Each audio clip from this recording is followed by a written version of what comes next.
These are the Galaxy Buds 3 Pro with the ear tip, and some people are having issues putting the foam tips on the Galaxy.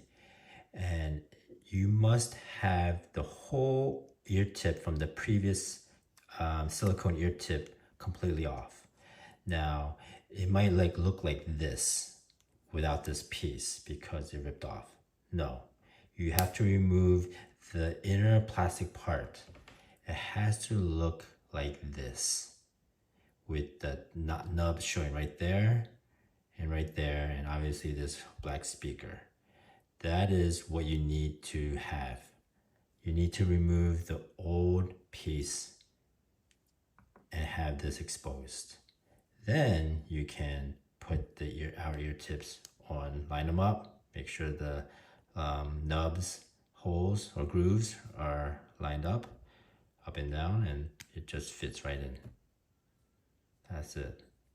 Again, people who have issues, that means the old silicone tip is still on. And it might be hard to remove this because this part is not here anymore. So you might have to get something sharp or a tweezer to get underneath and pop this up. Okay? All right, guys. I hope that clears it up. And if you have any questions, let us know.